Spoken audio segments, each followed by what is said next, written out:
ক্যান্সারের পেশেন্ট, একজন freedom fighter, হ্যাঁ, তাকে আপনার যেভাবে মানে গোপন অঙ্গে ইলেকট্রিক, আমি যে দেখলাম তার প্রস্রাব ইউরিন মানে রক্ত একসাথে, একটা ট্রমার মধ্যে জেলখানা, ঘর থেকে বের হয় না, আমি যে তাকে বের করলাম, প্রথম রাতে আমার নখ গলে উপরে ফেললো, ফ্লোর বেসে গেল, আমি সেন্সার হারিয়ে ফেললাম।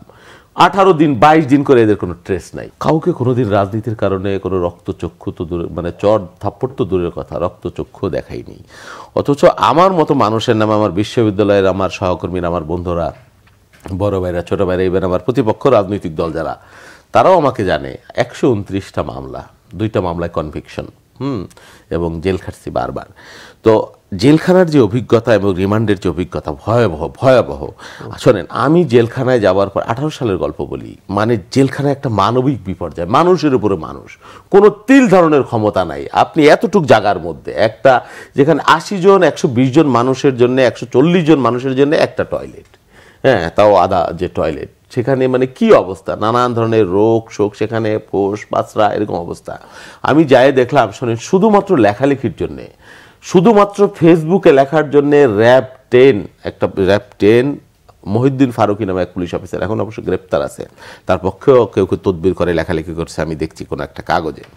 কি ভয়ঙ্করভাবে কয়েকজনকে, যারা এই ফেসবুকে বা ইউটিউবে বা ব্লগে লিখতো, এরকম একজন আছে সিনিয়র মানুষ, ক্যান্সারের পেশেন্ট, একজন ফ্রিডম ফাইটার, হ্যাঁ, তাকে আপনার যেভাবে মানে গোপন অঙ্গে ইলেকট্রিক, আমি যে দেখলাম তার প্রস্রাব ইউরিন মানে রক্ত একসাথে, একটা ট্রমার মধ্যে জেলখানা, ঘর থেকে বের হয় না, আমি যে তাকে বের করলাম। আরেকজন ছিলেন একজন কৃষিবিদ, মানে একজন মানে এগ্রি সায়েন্টিস্ট, সে একটা খুব ভালো প্রতিষ্ঠান ঢাকায় এখন আল্লাহর রহমতে কাজ করতেছে, ভালো জায়গায় আছে, তাকে ওরকম ধরে নিয়ে রাতে, প্রথম রাতে আমার নখ গলে উপরে ফেললো, ফ্লোর বেসে গেল, আমি সেন্সার হারিয়ে ফেললাম। 18 দিন 22 দিন করে এদের কোনো ট্রেস নাই। এদের পরিবার, একজন পেট্রোলিয়াম জিওলজিস্ট, নাম হলো শোভন, রেজানুল হক শোভন, হ্যাঁ, আমাদের সাথে কাজ করতো অনলাইনে, তাকেও একই অবস্থা, শিকলের সাথে বাঁধে রাখছে দিনের পর দিন র্যাব, হ্যাঁ, অন্ধকার ঘরে, এরকম ইসের মধ্যে, এরকম ভয়াবহ বাস্তবতা। অসীম ইফতেখার নামে একজন আমাদের জাতীয়তাবাদী ছাত্রদল করতে একসময়, মেহেরপুরে বাড়ি, কুষ্টি চুয়াডাঙ্গায় বাড়ি, একই অবস্থা। এরকম আরও রাজন নামে একটা ছেলেকে শুধুমাত্র একটা বই প্রকাশ করেছিল, হ্যাঁ, প্রথমে রাজন আর আরজান ইবান, বেচারা অসুস্থ এখনও, মানে স্ট্রোক করে নিউরোসায়েন্স হাসপাতালে আছে। ওই যে ট্রমা, তার পরিবার, বাচ্চা ছোট, ব্যাংকে চাকরি করতো, চাকরি চলে গেল, কি দুর্বিষহ জীবন।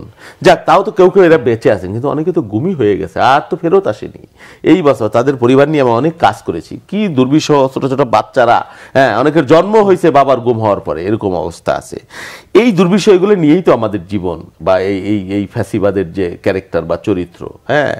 তো এইসব নিয়েছিলাম আমরা, আল্লাহর রহমতে আমরা মুক্তি পেয়েছি।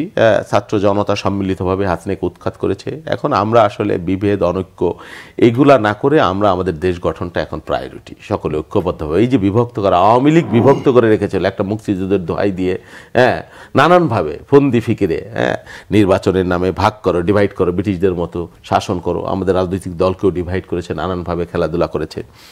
তো এটা আগামী দিনে আর কোনো দরকার আছে বা প্রয়োজন আছে বা বাংলাদেশে সেই শাসন ফিরে আসবে, সেটা আমরা মনে করছি না। এই যে বিভৎস নির্যাতনের ব্যাখ্যা আপনি দিলেন, এই যে বিভৎসতা কিংবা দুর্বিষহ জীবন, মানুষ অনেকেই মিথ্যা মামলায় কারাগারে বন্দী জীবন যাপন করেছে।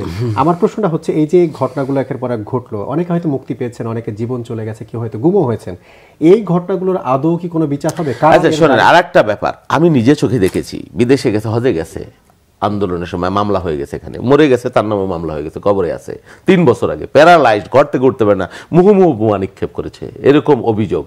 একজন মহিলা জাস্টিস আমি দেখেছিলাম এই ঢাকা কোর্টে, পাসপোর্টটা ছুঁড়ে ফেলে দিল, হজে ছিলেন, সেটাই তিনি দেখাইতে গেছেন, ছুঁড়ে ফেলে দিছে পাসপোর্টটা। আপনি কি বলবেন?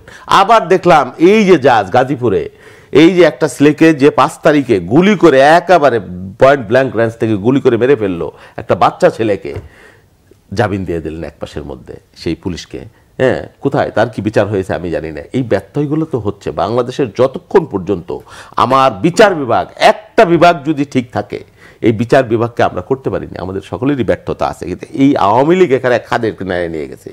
এই বিচার বিভাগটাকে যদি আপনি ঠিক করতে পারেন, আপনি দেখবেন বাংলাদেশে অন্যায় অনিয়ম অর্ধেক কমে যাবে, অর্ধেক কমে যাবে।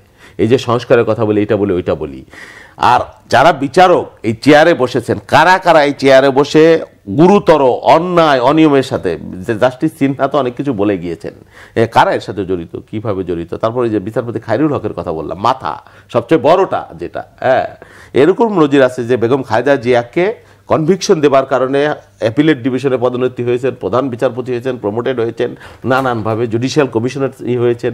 এই ঘটনাও আমরা বাংলাদেশে, এটা বাংলাদেশের জন্য কলঙ্ক। হ্যাঁ ঠিক আছে, পুলিশের মধ্যে অনিয়ম ছিল, অন্যায় ছিল, রাজনীতি ব্রিটিশ আমল থেকেই ছিল।